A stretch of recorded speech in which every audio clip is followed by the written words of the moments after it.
Placement season और internship season शुरू हो चुका है और आपका रेज्यूमे तक नहीं बन रहा है। कोई बात नहीं, हम बनवा देंगे। ऐसा रेज्यूमे बनाऊंगा कि शॉर्टलिस्ट कर जाओगे हर एक जॉब अपॉर्चुनिटी में। चलिए इस वीडियो को शुरू करते हैं। Hi everyone, welcome back to another video. I am Kushal Jain. I'm a software engineer at Microsoft and a content creator on YouTube. जब मैं सेकंड ईयर में था, थर्ड ईयर में था, जब मैं फाइनल ईयर में था, मुझे रेज्यूमे बनाने में बहुत दिक्कत आती थी। आपको भी आती होगी कि यार अचीवमेंट सेक्शन में कौन सी अचीवमेंट एक्चुअली में लिखनी चाहिए, प्रोजेक्ट सेक्शन में क्या लिखूँ, एक्सपीरियंस कर लिया इंटर्नशिप का, बट एक्सपीरियंस को लिखूँ कैसे, इम्पैक्टफुल कैसे लिखूँ, कीवर्ड्स कौन से यूज़ करूँ। इतना झंझोल, इतना झंझट और इतना मेहनत करने के बाद जब रेज्यूमे बनता था तो शॉर्टलिस्ट नहीं हो रहा है। तो साला ये दुख का खत्म नहीं होता बे। उसके बहुत सारे कारण हैं। आप लोग जब रेज्यूमे बनाते हो उसके अंदर बहुत सारी मिस्टेक्स आप कर देते हो, इसलिए ये वीडियो डिटेल्ड वीडियो। और ऐसा नहीं कि मैं आपको सिर्फ 3-4 ज्ञान दे दूंगा, मैं आपके साथ बैठ के रेज्यूमे बनाऊंगा। तो चलिए शुरू करते हैं इस बढ़िया से वीडियो को, जिसमें आप मेरे साथ बैठ कर रेज्यूमे बनाना, जो भी स्क्रीन पे बोल रहा हूँ उस चीज़ को ध्यान में रखना और आपको बहुत मज़ा आएगा। ऐसी और अमेजिंग वीडियोज़ के लिए इसको तो लाइक कर दो, चैनल को सब्सक्राइब कर दो। चलो शुरू करते हैं हमारी पहली मिस्टेक से। और कंप्यूटर स्क्रीन पे आ चुके हैं हम लोग। अगर पहली जो मिस्टेक होती है ना, वो हमेशा हर एक स्टूडेंट क्या करता है, वो गूगल पे जाता है, बोलता है मेरे को दे दो भैया, मेरे को रेज्यूमे बना के दे दो, बेस्ट रेज्यूमे फॉर गूगल। सबसे पहले एक स्टूडेंट यही लिखता है। अब क्या हज़ारों इतने सारे रेज्यूमे टेम्पलेट्स आपको इंटरनेट पे मिल जाएंगे ना कि आप परेशान हो जाओगे यार कि कौन सा यूज़ करूँ। और क्या होता है, बहुत सारे अच्छे अच्छे रेज्यूमे टेम्पलेट्स है ना, इंडियन सब कॉन्टिनेंट में सूट ही नहीं होते। आप बोलोगे यार ये तो गूगल में यूएस में काम कर रहा है, इसका रेज्यूमे यूज़ कर लेता हूँ, बट रियलिटी कुछ और होती है यार। कभी कभी इंडियन सब कॉन्टिनेंट के हिसाब से अगर आप हायर होना चाहते हो तो आपको रेज्यूमे में थोड़े से अलग, आपका अलग होना चाहिए रेज्यूमे। नॉट आप 2 कॉपी कर लोगे तो भी काम नहीं बनेगा। अब टेम्पलेट्स ढूंढना अपने आप में एक बहुत बड़ा स्ट्रगल है। उस स्ट्रगल को मैंने ईजी कर दिया है। कैसे यार, 14 लाख से ज़्यादा लोग इस पर्टिकुलर यहाँ से naukri.com, जिसका नाम आपने सुना ही होगा, हज़ारों बच्चे इस प्लेटफॉर्म से जॉब अपॉर्चुनिटीज़ क्रैक कर रहे हैं। और जो रिक्रूटर्स होते हैं ना, इनके प्लेटफॉर्म से देखते हैं कि भाई ये रेज्यूमे है इसका, तो वाई नॉट इसी के प्लेटफॉर्म पे रेज्यूमे बनाया जाए। तो मेरे को ये समझ आया यार, जब रिक्रूटर इस पर्टिकुलर प्लेटफॉर्म से इतना हैबिचुअल है, why not use this platform only. और इनका नया रेज्यूमे टूल भी आया तो मैंने कहा लाइक टेस्ट भी कर लेते हैं। सबसे सिली मिस्टेक और सबसे बड़ी मिस्टेक होती है फॉर्मेटिंग की और टाइपोस की। जब आपको अच्छा सा टेम्पलेट नहीं मिलता, उसके बाद अच्छा टेम्पलेट भी मिल जाए, चलो आपको रेज्यूमे मेकर से है ना बहुत अच्छे अच्छे टेम्पलेट्स मिल जाते हैं naukri.com पे, आपको अच्छा फॉर्मेट भी मिल गया, उसके बाद भी आप टाइपो कर देते हो। ये जो मिस्टेक्स होती हैं ना, ये इंसान को नहीं करनी चाहिए, क्योंकि ये बहुत ही छोटी मिस्टेक है और इम्पैक्ट बहुत ज़्यादा डालती है। अब यार मुझे बहुत सारे रेज्यूमे दिख रहे हैं, अच्छे अच्छे टेम्पलेट्स दिख रही हैं, मैं एक पकड़ लेता हूँ जो मुझे सबसे सूटेबल लगा, वो लगा ये।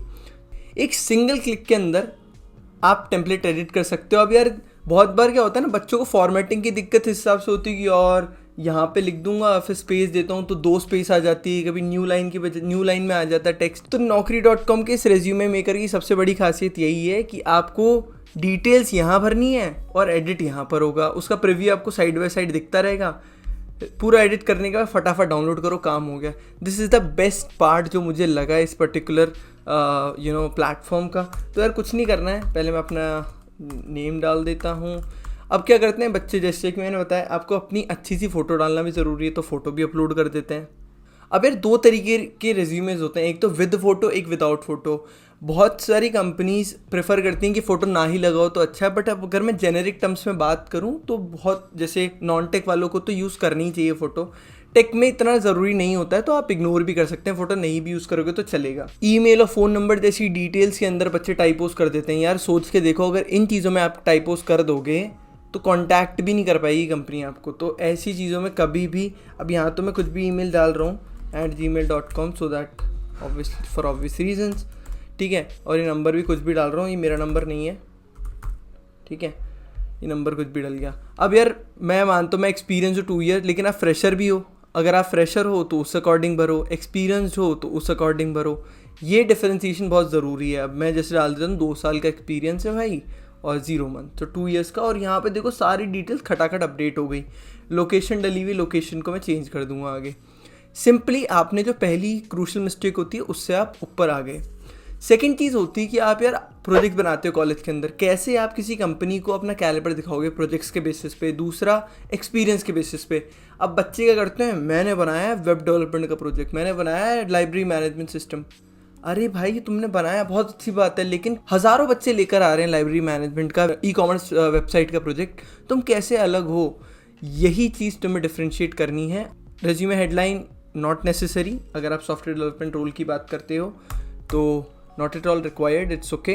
प्रोफेशनल समरी आप लिख सकते हैं, work experience software developer at Microsoft. अब ये वर्क एक्सपीरियंस का हम दोनों चीज़ों की बात करेंगे, प्रोजेक्ट की बात करेंगे और वर्क एक्सपीरियंस की बात करेंगे। एक्सपीरियंस सेक्शन में जैसे यहाँ लिख रखा है कि भाई सॉफ्टवेयर डेवलपर है माइक्रोसॉफ्ट में, ब्ला ब्ला, किन 3 चीज़ों का आपको ध्यान रखना है while writing your experience as well as project. यहाँ एक्सपीरियंस के बारे में मैं नहीं लिखूंगा, आप अगर चाहते हो तो मेरे लिंक्डइन पे मैंने लिख रखा है मेरा वर्क एक्सपीरियंस किस बेसिस पे, किस मैट्रिक्स को लिख रखा है जिससे इम्पैक्ट आए सामने वाले पे। हम प्रोजेक्ट्स की बात करेंगे बिकॉज वो आप बहुत ज़्यादा रिलेवेंट है आपके लिए, ठीक है। तो मैं प्रोजेक्ट ऐड करता हूँ, जैसे कि मैं मेरे प्रोजेक्ट का एग्जांपल लिखूँ। मैंने बनाया था एक e-commerce website for our local kirana store. तो क्या मैं डायरेक्टली लिख लूँ ई कॉमर्स वेबसाइट? नो, मैंने उसका नाम लिखा था गोकार्ट। आप जाके देख भी सकते हो, मेरी गिटहब पे वो प्रोजेक्ट मिल जाएगा आपको। आपको 3 चीज़ों में इस चीज़ को डिवाइड करना है। पहली चीज़ है जिसके अंदर आपने क्या लर्निंग थी आपकी, आपने क्या अचीव किया, तीसरा आपका रहेगा रियल वर्ल्ड प्रॉब्लम, जो आपने प्रॉब्लम सॉल्व करी। इन 3 पॉइंट के अंदर आपको अपने रिज्यूमे में चीज़ें लिखनी है। कैसे लिखोगे? लर्निंग क्या थी, यहाँ पे आपको यूज़ करना है कि implemented end to end Django backend service for e-commerce store और kirana store, integrated payment gateway and API as well as customer support SMS service।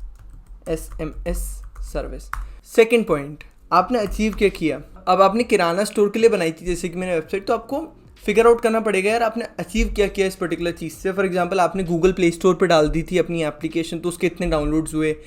Particular आपने अपलोड करी कहीं पे, तो उसके रोज़ के इतने न्यू यूज़र्स हिट होते हैं उस पर्टिकुलर प्लेटफॉर्म पे। या फिर वो किराना स्टोर वाला कितने उस कम्युनिटी के लोगों को इम्पैक्ट कर पा रहा है उस वेबसाइट से। तो may be it's like 100 monthly active users करके आपने एक मैट्रिक्स दे दिया, monthly active users 10,000 rupees of sale, something like this, of sales, 1 lakh rupees of sales in a month, in the first month। तो ये कुछ impactful होते हैं। अब क्या मशीन लर्निंग के बच्चे होते हैं, वो क्या लिखते हैं, एक्यूरेसी लिख सकते हैं कि हमारे मॉडल की इतनी एक्यूरेसी है, it is better than these models. तो कंपैरिजन आना चाहिए, मैट्रिक्स आनी चाहिए, तभी जाके वो इम्पैक्ट क्रिएट करता है।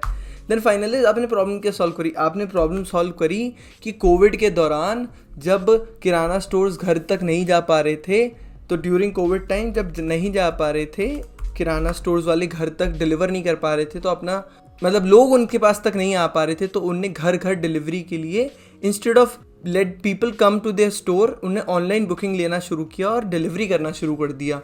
तो उससे कॉन्टैक्टलेस डिलीवरी हुई। कोविड के दौरान आपने जो गवर्नमेंट ऑफ इंडिया है जो लॉकडाउन को सपोर्ट किया, ये सारी आपने प्रॉब्लम सॉल्व करी। और ऑब्वियसली जो यूज़र्स थे, जो कस्टमर्स थे, उनका बहुत बड़ा पेन था कि वो नहीं लेने जा पा रहे थे किराना स्टोर से सामान, वो भी आपने सॉल्व किया।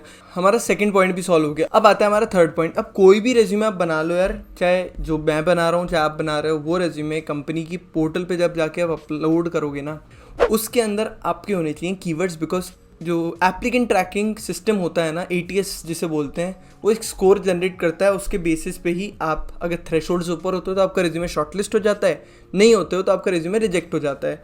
तो पहली चीज़, आपका कोई ह्यूमन आई नहीं देख रहा है, एक AI बॉट देख रहा है आपका रिज्यूमे। अब यार उसको क्लियर करने के लिए आपके रिज्यूमे में होने चाहिए वर्ड्स ना। What kind of word should be there in your resume, मैं आपको बताता हूँ। प्रोजेक्ट सेक्शन के अंदर आप यूज़ कर सकते हो words like implemented, developed, built. ये कुछ ऐसे ऐसे शब्द हैं जो कि बहुत इम्पैक्ट डालते हैं।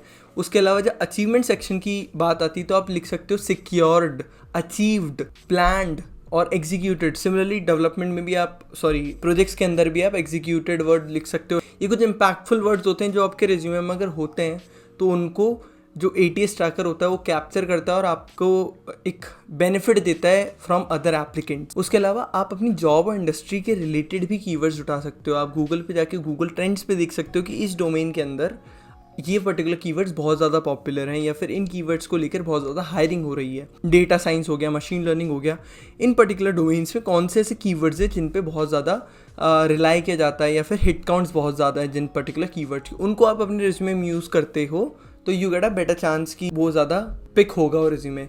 अब एक और चीज़ आती है यार कि ATS स्कोर में अपने आप का स्कोर बढ़ाने के लिए आप स्किल्स बहुत ज़्यादा लिख सकते हो। जितने ज़्यादा स्किल्स लिखोगे उतना ज़्यादा आपको फ़ायदा होता है और ऑब्वियसली आपकी जो स्किल्स होते हैं वो मैच करने चाहिए जॉब डिस्क्रिप्शन से भी। इस पॉइंट के बारे में थोड़ा लेटर हम फोकस करेंगे। मैं अपना रिज्यूमे आपके सामने फटाफट से भर देता हूँ अभी थोड़ी देर में, लेकिन भरने से पहले एक चीज़ आपको मैं बता दूं कि यार जो अचीवमेंट सेक्शन होता है ना बहुत ज़्यादा इंपैक्टफुल सेक्शन होता है जिसको लिखने में सबसे ज़्यादा गलतियां आप लोग करते हो। अब मैट्रिक्स बहुत ज़्यादा ज़रूरी है इस पर्टिकुलर चीज़ में। अचीवमेंट्स के दौरान आपको मैट्रिक्स लिखनी पड़ेगी। फॉर एग्जांपल मैं जाता हूँ, मैं अचीवमेंट्स के सेक्शन पे जाता हूँ। इंटर्नशिप हो गया, लैंग्वेज हो गया, पर्सनल डिटेल्स होगी, हॉबीज़ हो गई, add section, hobbies, custom section. तो कस्टम सेक्शन में जाके आप कस्टम सेक्शन भी ऐड कर सकते हो यार, वो सबसे अच्छी चीज़ है। हेडिंग डाल देता हूँ मैं इस सेक्शन की, वो मेरी रहेगी अचीवमेंट्स। बहुत सारे लोग होते हैं जो कोर्सेज ऐड कर देते हैं, रिलेवेंट कोर्सेज का एक सेक्शन ऐड करने की सोचते हैं। आपके मन का सेक्शन भी आप ऐड कर सकते हो, that's what I am trying to convey. ठीक है, तो अचीवमेंट्स में आपको क्या लिखना है कि भाई अचीवमेंट मैंने लिख दिया। जैसे जब मैं कॉलेज में था तो मैंने क्या लिखा था, secured 15122 rank out of 1 million applicants JEE mains. अब ये सोच के देखो कितना ज़्यादा इम्पैक्टफुल है क्योंकि मैंने इसको लिखा इस तरीके से, मैंने मैट्रिक्स डाली है इसके अंदर। मेरी एक चीज़ हो गई। एक और चीज़ मैं लिख देता हूँ, leading take community of over 50,000 students. एक ये हो गया। एक मैं पाइथन स्पीकर भी रहा हूँ, gave talk eight an international Python conference. उसके अलावा आप जैसे CP बहुत करते हो, आप इसके अंदर लिख सकते हो कि यार आपने कोड फोर्सेस पे इतने क्वेश्चन सॉल्व करे हैं, this is your star rating.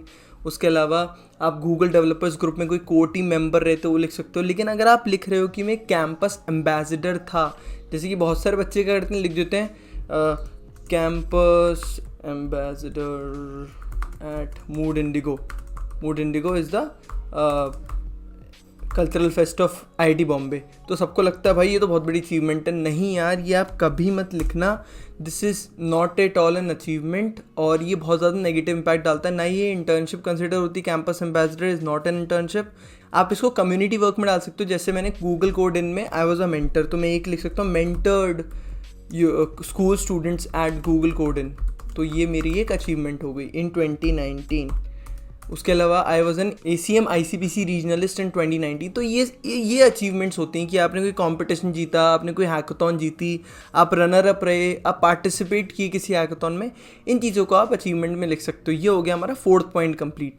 अब एक चीज़ की तो मैं गारंटी दे रहा हूँ, सारे के सारे आप में से बच्चे क्या करते होगे कि सेम रेज्यूमे जो बनाया उस रेज्यूमे को आप डायरेक्टली जाके हर जॉब अपॉर्चुनिटी पे अप्लाई कर देते होगे। यार इससे बड़ी गलती कोई कर ही नहीं सकता, बिकॉज आपको हमेशा जॉब डिस्क्रिप्शन के साथ टेलर करना पड़ता है अपना रेज्यूमे। तो जब भी आप रेज्यूमे बना रहे हो पहले जॉब डिस्क्रिप्शन अच्छे से रीड करो। ऐसा कोशिश करो कि आपके जो स्किल सेट है या फिर आपका जो वर्क एक्सपीरियंस है या प्रोजेक्ट एक्सपीरियंस है वो जॉब डिस्क्रिप्शन के साथ मैच खाए, ताकि आपका जो ATS स्कोर है वो अच्छा है और आपका रेज्यूमे शॉर्टलिस्ट हो। द बेस्ट पार्ट अबाउट नौकरी रेज्यूमे मेकर इस इसको आप डायरेक्टली अपनी नौकरी प्रोफाइल के साथ सिंक कर सकते हो। फिर डायरेक्टली आपका जो रेज्यूमे है वो वहाँ चला जाएगा और आपकी जॉब डिस्क्रिप्शन के साथ आपको रिकमेंडेशन भी मिलेंगी कि यार ये रेज्यूमे बहुत अच्छा फिट बैठ रहा है इस पर्टिकुलर जॉब प्रोफाइल के लिए, इस पर्टिकुलर जॉब अपॉर्चुनिटी के लिए। तो आप डायरेक्टली अप्लाई भी कर सकते हो। तो यार आपने क्या देखा, हमने पूरा का पूरा रेज्यूमे बनाया। ऑब्वियसली हमने पूरा स्क्रैच से नहीं बनाया, थोड़ी चीज़ें पहले से फिल्ड अप थी और जो एक्चुअली मैं अप्लाई करने वाला रेज्यूमे उसके अंदर मैं सारी चीज़ें फिलअप नहीं कर पाया because of time constraint. But आप लोग जब भी रेज्यूमे बनाओ ये टूल यूज़ करो। इसमें आपको फ़ायदा क्या, आप चाहे फ्रेशर हो, चाहे एक कंपनी में काम कर रहे हो, या फिर फ्रेश ग्रेजुएट हो, या कॉलेज स्टूडेंट हो, या फिर एक्सपीरियंस कैंडिडेट हो, आप ये रेज्यूमे यूज़ कर सकते हो to get yourself shortlisted for different product based companies. अब इसका फ़ायदा क्या है, आप naukri.com पे प्रोफाइल भी बनाते हो ना, आपको वाइड रेंज ऑफ टेम्पलेट्स मिल गई यहाँ पे, तो आपको चूज़ करने का मौका मिल गया कि भाई ये अच्छी है, आप जो भी आपको पसंद है। क्योंकि यार इतने सारे लोग जब टेम्पलेट्स यूज़ कर रहे हैं तो क्योंकि उनको वहाँ से फ़ायदा हो रहा है इसलिए वो यूज़ कर रहे हैं। डायरेक्टली एडिट कर सकते हो, डायरेक्टली डाउनलोड कर सकते हो रेज्यूमे, ताकि आप डायरेक्टली कहीं पर भी अप्लाई कर सको। इंटरफेस बहुत ज़्यादा यूज़र फ्रेंडली है, तो आप मन चाहिए टेम्पलेट यूज़ करो, एडिट करो, जो भी आपको चीज़ें डालनी डालो एंड देन डाउनलोड इट, और जहाँ भी आपको अप्लाई करना है कर लो। साथ ही साथ आपने देखा होगा कुछ सेक्शंस पहले से फिल्ड अप थे या उसमें सजेशंस थे। वो क्यों थे? क्योंकि मेरा जो प्रोफाइल पहले से बना हुआ है naukri.com पे, तो इनका जो naukri.com है वो आपको सजेस्ट करता है सेक्शंस में डेटा भरने के लिए भी, लेकिन वो चीज़ आती है प्रीमियम वर्जन के साथ। तो मेरा ये प्रीमियम अकाउंट है तो मेरे को मिल गया। अब आप बोलोगे भैया ये चीज़ महंगी होगी, नहीं यार बिल्कुल भी नहीं। आप बिलीव नहीं करोगे, it just cost 3 rupees a day, 211 rupees for 3 months, जो कि बहुत ही सस्ता है, 3 रुपये प्रतिदिन से भी कम है। और आप में से बहुत सारे बच्चे ऐसे होंगे जिनके लिए ये भी ज़्यादा है, तो डोंट यू वरी यार, मेरा कूपन कोड यूज़ करके इसके ऊपर भी आपको 50% डिस्काउंट मिल जाएगा। जी हाँ, that is 1.5 rupees per day for 3 months. इतना सस्ता आपको कहीं पर नहीं मिलेगा, इतना अच्छा रेज्यूमे मेकर। यूज़ करो इसे जाकर, लिंक आपको डिस्क्रिप्शन में मिल जाएगा। मेरा कूपन कोड kushal50 यूज़ करना मत भूलना, और अपनी मनपसंद की टेम्पलेट यूज़ करके अपना मनपसंद का रेज्यूमे बनाओ, शॉर्टलिस्ट करो अपने आप को अच्छी कंपनीज़ में। नौकरी प्रोफाइल के साथ अपना रेज्यूमे सिंक करने का भी आपको फैसिलिटी मिलती है इसके अंदर, तो काम और भी ईजी हो जाता है। तो it's basically a one stop shop for your career journey ahead. Make sure आप इसे अच्छे से यूटिलाइज़ करो। कोई भी डाउट आता है तो कमेंट सेक्शन में मुझे बताकर ज़रूर जाना। मिलते हैं ऐसे अगले किसी वीडियो में, तब तक के लिए बाय बाय, टेक केयर।